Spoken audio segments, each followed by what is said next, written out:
terlalu banyak memberikan parafrase. In fact, di dalam presentasi ini, saya akan menyajikan kutipan demi kutipan, kutipan demi kutipan, tapi sesuai konteksnya. Karena saya sudah baca literaturnya. Jadi akan saya jelaskan di dalam konteksnya. Untuk ngasih lihat kepada kamu bahwa event ini bukan kata-kata saya sendiri. Ini kata-kata para theologians kamu. Yang besar-besar. Yang ahli dalam studi mengenai magisterium. Dan karena kesempatan yang ringkas, saya akan fokus kepada dua orang terutama, yaitu Hans Kung dan juga seorang yang melakukan riset secara khusus, dianggap sebagai expert dalam bidang studi mengenai eklesiologi dan magisterium, yaitu Francis Sullivan. Dua-duanya bukan orang Protestan, mereka adalah Katolik theologian, bahkan Katolik priest, imam Katolik. Dan saya akan perlihatkan juga bahwa konsep atau pemahaman mengenai magisterium saat ini yang dimengerti oleh orang-orang Katolik ini, Katolik Roma, maksud saya, itu adalah sesuatu yang sudah merupakan perkembangan yang tidak seperti yang dimengerti pada era-era terdahulu, misalnya pada abad pertengahan. Dan by the way, tidak ada magisterium di dalam perjanjian baru, dan juga tidak ada magisterium pada era patristik. Ini konsep ini baru muncul pada era abad pertengahan, dan mari karena itu kita langsung mulai daripada abad pertengahan. Jadi tidak ada magisterium di dalam perjanjian baru, jangan halu kamu. Jangan halu. Juga tidak ada magisterium, konsep magisterium pada era patristik, pada era bapak-bapak gereja. Jangan halu kamu. Konsep magisterium ini baru muncul pada era abad pertengahan. Even pada abad pertengahan pengertiannya itu lain. Nanti baru menyempit menjadi eksklusif hanya pada para pemimpin gereja seperti paus dan juga para uskupnya. Mulai dari era Vatikan I sampai pada Vatikan II itu, dan sampai sekarang itu kalian mengertinya begitu. Tapi sebelum-sebelum itu orang mengertinya itu lain. Dan karena itu akan saya buktikan bagi saudara sekalian. Oke ya, mari kita lihat. Kita mulai dari tradisi abad pertengahan, saudara-saudara. Satu kali lagi, kenapa langsung mulai dari abad pertengahan? Karena magisterium tidak ada di dalam perjanjian baru. Itu fakta. Magisterium juga tidak ada pada era patristik, tapi baru muncul pada era abad pertengahan. Dan saya pilih salah satu leading authority, salah satu expert, atau salah satu teologian terkemuka pada abad pertengahan, yaitu Aquinas. In fact, sampai pada era reformasi ini konsep well established. Nanti saya akan jelaskan bagi saudara.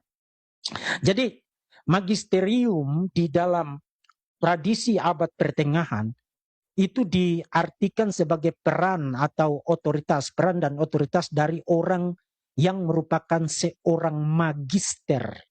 Seorang magister. Nah, nanti saudara dengar, seorang magister.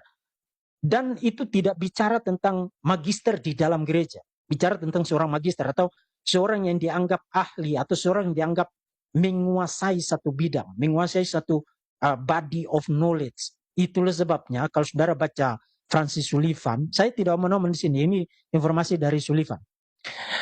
Sullivan mengatakan bahwa pada era abad pertengahan, kira-kira mungkin sinonim atau ekuivalen daripada istilah magister adalah mastery, atau seseorang yang menguasai sesuatu, penguasaan akan satu ilmu pengetahuan.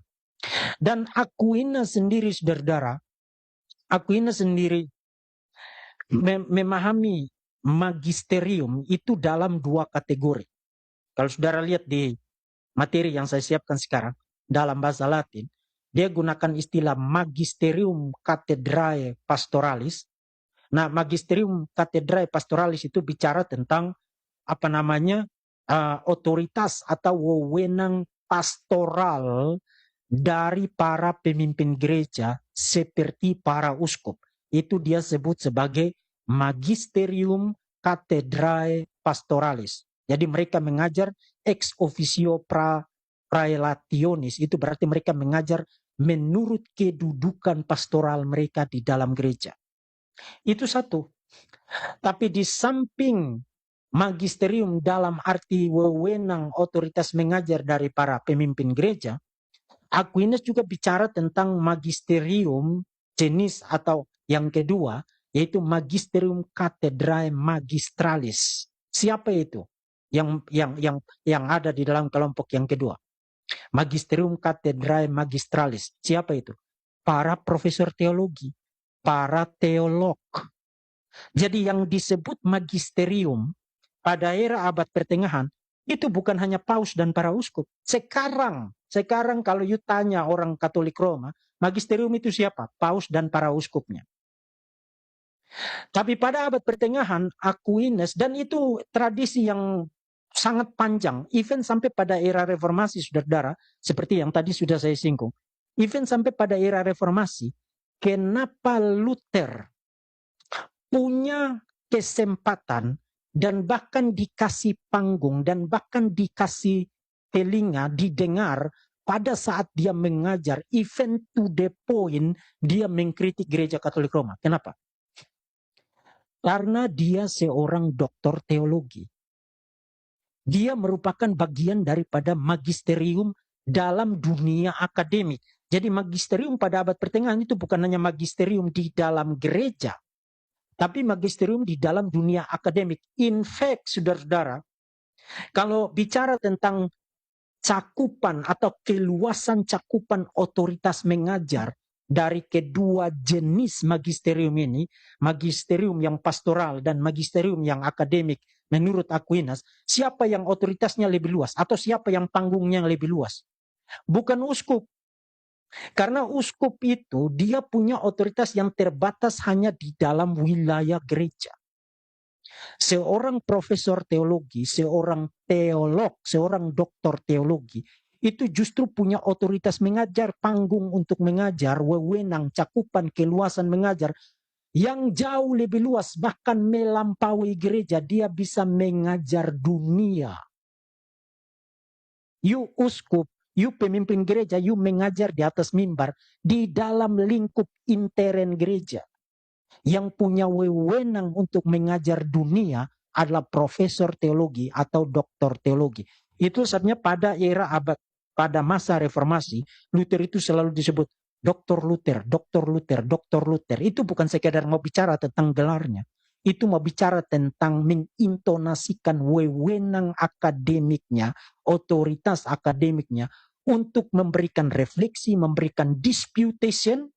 Jadi seorang doktor teologi pada masa itu, seorang akademisi pada masa itu, atau seorang profesor teologi, dia bukan hanya mengajar, tapi dia punya wewenang untuk ada di dalam public disputation, ada di dalam perdebatan publik.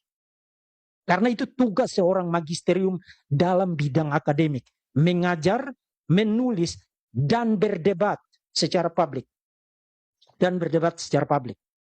Nah, pengertian magisterium yang demikian. Jadi saudara, pada abad pertengahan, magisterium itu bukan paus dan para uskup saja.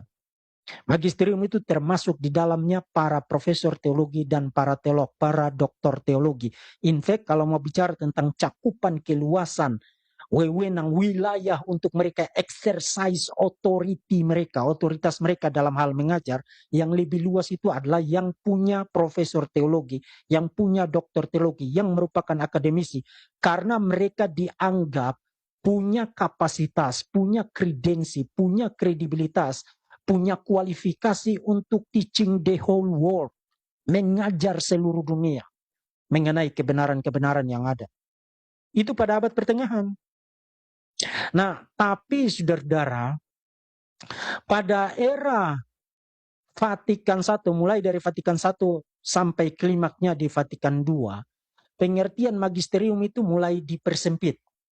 Jadi pada era abad pertengahan, mulai dari eranya Aquinas dan seterusnya, magisterium itu bukan hanya di gereja, tapi even di dalam dunia akademik. You kalau profesor teologi, you kalau doktor teologi, you disebut magisterium. You punya mastery, you punya penguasaan, punya expertise, keahlian untuk menguasai pengetahuan yang ada. Dan karena itu you disebut sebagai magisterium. Nah, tapi mulai Vatikan I sampai kepada Vatikan II, konsep magisterium itu mulai mengalami penyempitan arti. Jadi tadinya mencakup juga para profesor teologi, para akademisi, para doktor teologi. In fact, otoritas keluasan cakupan wilayah mengajar mereka jauh lebih luas. Mulai Vatikan I sampai kepada Vatikan II, konsep magisterium itu mulai secara eksklusif dan secara strict, secara ketat digunakan hanya untuk paus dalam komunion dengan para uskupnya. You mulai lihat? Jadi hari ini, even yang netizen-netizen Katolik, mereka tidak tahu tentang ini. Jadi waktu saya tantang Allegro berdebat, mereka tanya, mana otoritasmu untuk menantang klerus kami? Manusia palsu, dengar. Otoritas saya adalah otoritas, panggung saya itu dunia ini. Karena saya seorang doktor teologi, karena saya seorang akademisi, saya seorang dosen pengajar teologi. Nah, menyebut begitu saudara, kamu itu kadang-kadang kamu punya sensitivitas itu lebih tajam daripada putri malu di padang gurun sana. Jadi kalau kita sebut diri kita akademisi, dokter teologi, kamu langsung bilang ini orang sombong. Tidak begitu. Saya bicara tentang kualifikasi, bicara tentang kredensi. Jadi saya tidak bicara tentang supaya kamu anggap saya hebat. Tidak. Saya bicara tentang kredensi sebagai seorang akademisi. Dan itu memberi saya otoritas, memberi saya wewenang, memberi saya hak untuk mengajar, termasuk terlibat di dalam perdebatan publik. Perdebatan publik. Itu tradisi yang well established sejak abad pertengahan itu. Sejak abad pertengahan itu. Nah, jadi mulai sekarang berhenti kamu nanya otoritas saya apa. Berhenti kamu. Kamu tidak ngerti apa-apa. Ya. Nah, jadi sejak Vatikan I sampai dengan Vatikan II, istilah konsep magisterium itu mulai dipersempit. Menjadi eksklusif hanya untuk mencakup paus dan para uskupnya. Dan karena itu saudara, mereka membaginya lagi ke dalam 3 kategori yang saudara bisa dapat informasi ini di mana-mana. Extraordinary magisterium. Jadi extraordinary magisterium itu bicara tentang 2 hal. Di dalamnya itu ada 2 hal. Pertama, kalau paus mendeklarasikan dogma ex cathedra, artinya dia bicara sebagai suksesor Petrus. Misalnya dia mendeklarasikan dogma Maria Immaculata pada abad ke-19 atau mendeklarasikan dogma Maria Assumpta. Nah, itu disebut sebagai extraordinary magisterium.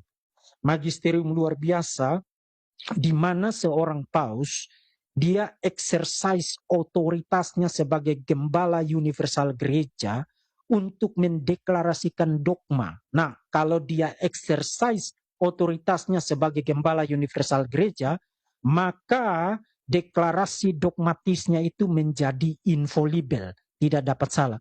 Saudara Katolik, saya belum kritik loh ini. Saya lagi menjelaskan loh ini. Dan inilah yang harus dilakukan. Romo-romo kalian, mereka kalau bicara tentang Protestan, mereka tidak jelaskan apa yang dia mengerti orang Protestan, dasarnya apa, literaturnya apa, referensinya apa. Mereka hantam kromo, akhirnya stromen. Saya bukan orang begitu. Sebelum saya kasih kritik, saya jelaskan dulu baik-baik. Saya pahami dulu baik-baik. Dan saya ingin saudara juga paham, sebelum nanti kita lihat ini bahayanya di mana, ini kelemahannya di mana, ini apa namanya, weakness-nya itu ada di mana. Jadi ini lagi menjelaskan loh, ini masih deskripsi, saya belum mengkritik sekarang. Nah, jadi karena mereka mulai mempersempit magisterium ini hanya pada area pastoral atau area eklesiastikal, area gereja, maka sekarang magisterium itu hanya paus dan para uskup. Dan karena itu mereka mulai bagi jadi tiga aspek di dalam konsep mereka mengenai magisterium. Yang pertama, magisterium luar biasa atau extraordinary magisterium. Di dalamnya adalah paus ketika dia ex cathedra mendeklarasikan dogma dan dogma itu infallible. Tapi bukan hanya itu, mereka percaya bahwa konsili-konsili oikumenis itu juga masuk dalam kategori extraordinary magisterium. Magisterium yang luar biasa. Jadi pernyataan-pernyataan iman yang dirumuskan melalui konsili-konsili oikumenis itu dianggap juga infallible. Ini pengertian mereka loh ya, saya tidak bilang saya setuju atau tidak setuju. Saya sedang memberikan penjelasan tentang apa yang mereka mengerti atau yang mereka anut mengenai konsep magisterium itu. Itu yang pertama. Kemudian yang kedua adalah ordinary magisterium.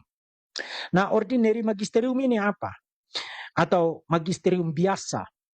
Magisterium biasa atau ordinary magisterium biasa, ordinary magisterium ini bicara tentang paus bersama para uskup dari seluruh dunia sepakat untuk mengajarkan satu doktrin terkait dengan iman atau moral. Dan kalau mereka sepakat untuk mengajarkan satu doktrin terkait iman dan moral, maka doktrin itu menjadi infallible. Kenapa? Karena sekarang paus dalam communion atau dalam persekutuan dengan para uskup di seluruh dunia, dan di seluruh dunia dalam arti uskup gereja Katolik Roma di seluruh dunia bersekutu, bersepakat mengajarkan satu doktrin terkait iman dan moral, dan itu berarti infallible. Jadi meskipun ini ordinary, bukan extraordinary, tapi dalam konteks ini mereka bisa menghasilkan doktrin yang infallible kalau mereka menyatakan bahwa ini doktrin ini kami rumuskan, kami deklarasikan atas kesepakatan dari paus dan para uskup gereja Katolik Roma di seluruh dunia. Itu yang kedua. Kemudian yang ketiga adalah apa yang disebut dengan ordinary teaching atau pengajaran biasa dari paus. Misalnya paus memberikan khotbah atau dia diundang wawancara, misalnya seperti Paus Fransiskus. Paus Fransiskus kemarin di Singapura di wawancara di dalam pertemuan dengan sekelompok pemuda-pemudi, kemudian dia bilang, ya kekristenan ini hanya salah satu jalan ke surga. Seperti bahasa, jadi kekristenan ini hanya salah satu bahasa, you say the same thing, kamu ngomong hal yang sama, tapi gunakan bahasa yang berbeda. Nah, itu masuk dalam ordinary teaching. Nah, masalahnya itu begini. Di dalam gereja Katolik Roma, meskipun itu pengajaran biasa atau ordinary teaching dari paus, misalnya dia khotbah atau melalui surat-surat ensiklik atau surat-surat apostolik dan lain sebagainya, atau dalam wawancara, dalam pidato dan lain, itu ordinary teaching, dan itu bisa salah. Tapi di dalam gereja Katolik Roma, meskipun itu ordinary teaching, dia sifatnya otoritatif. Artinya kamu mesti submit, kamu mesti tunduk. Mesti tunduk. Karena otoritatif, walaupun bisa salah. Walaupun bisa salah. Nah, jadi saudara lihat, dalam pengertian saat ini, magisterium itu hanya dalam lingkup gereja. Jabatan gerejawi. Paus bersama dengan para uskup, dengan pembagian-pembagian seperti yang tadi saya jelaskan bagi saudara. Artinya, tradisi panjang, mulai dari abad pertengahan, itu mulai dipersempit, direduksi menjadi sekadar magisterium yang sifatnya eklesiastikal. Sifat akademiknya itu sudah di-exclude, dikeluarkan dari konsep magisterium.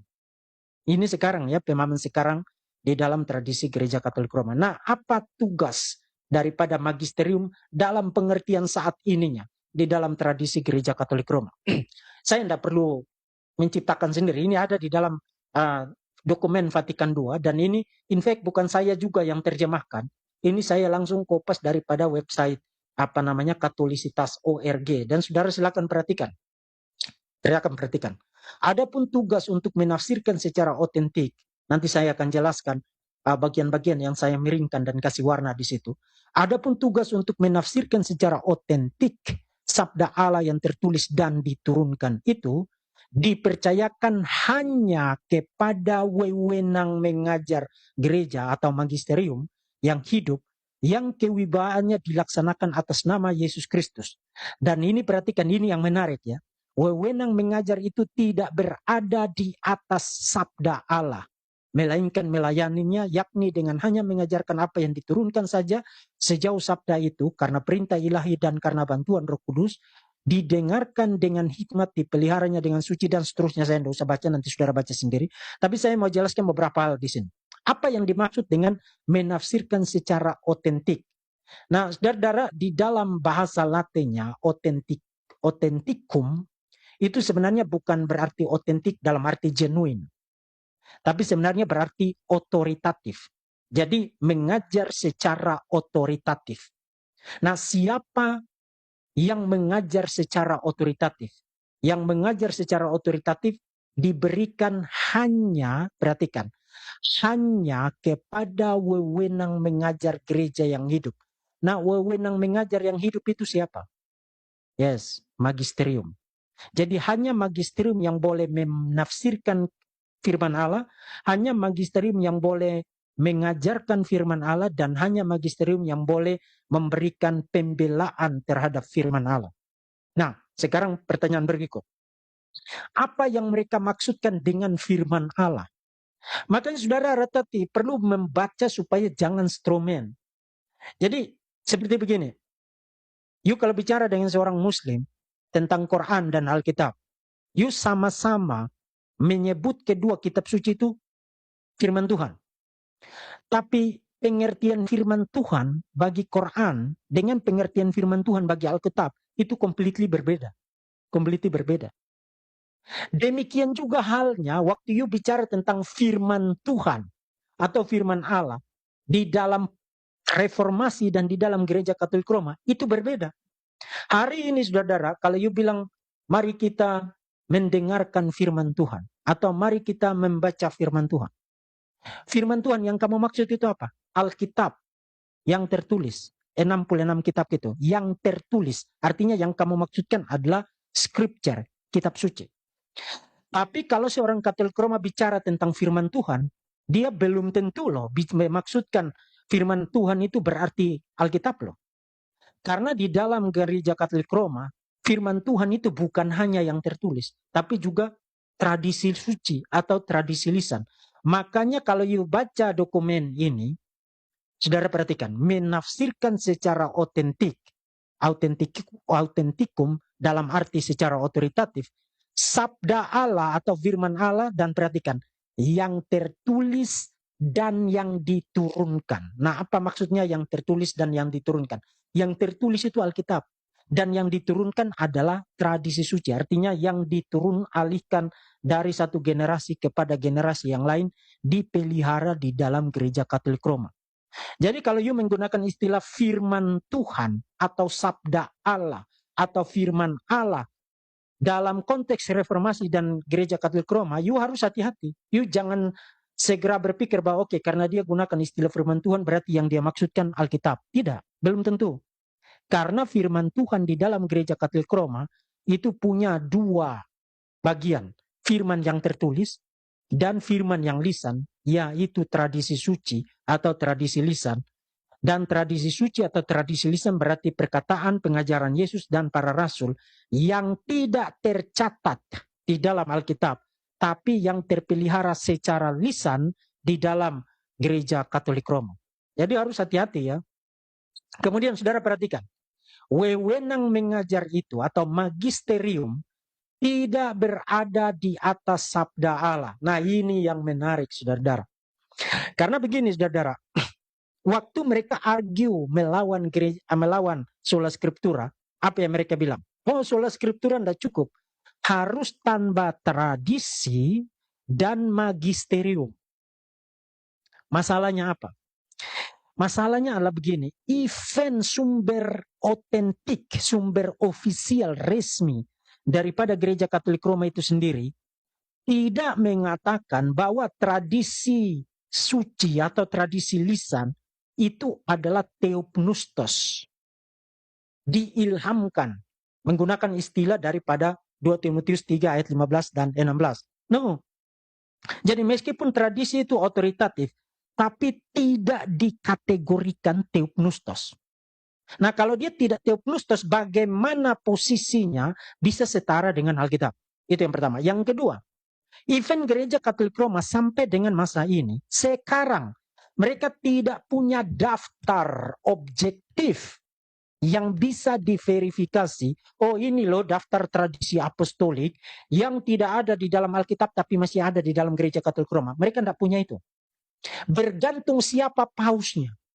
Yang mau bilang oke, ini tradisi, oh ini tradisi lisan, ini tradisi apostolik. Artinya mereka tidak punya tradisi lisan itu. Mereka mengklaim punya tradisi lisan itu, punya tradisi apostolik itu, tapi pada realitas objektifnya mereka tidak punya tradisi itu. Kemudian magisterium. Oh, magisterium juga punya wewenang yang setara dengan Alkitab. Lah, bagaimana wewenangnya setara dengan Alkitab? Saudara silakan lihat. Wewenang mengajar itu tidak berada di atas sabda Allah, melainkan melayaninya. Bagaimana seorang pelayan bisa punya wewenang yang setara dengan tuannya? Alkitab itu kita metaforakan sebagai tuan, dan gereja atau magisterium, ini menurut pengertian Katolik Roma loh, bertugas melayani firman Tuhan dan tidak punya wewenang di atas firman Tuhan. Tidak punya wewenang di atas firman Tuhan. Artinya tunduk kepada firman Tuhan. Jadi gereja Katolik Roma terlepas dari klaim-klaim heboh bombastiknya tentang magisterium, tentang tradisi. Sebenarnya dokumen-dokumen resmi mereka by implication mengakui sola scriptura dalam arti hanya kitab suci yang menempati otoritas tertinggi, yang menempati posisi norma-normans. Tradisi magisterium itu norma-normata. Karena bahkan Vatikan II sendiri mengatakan wewenang mengajar itu tidak ada di atas sabda Allah, tidak melampaui, otoritasnya tidak melebihi sabda Allah. Game over. Game over. Nah, mari kita lanjut.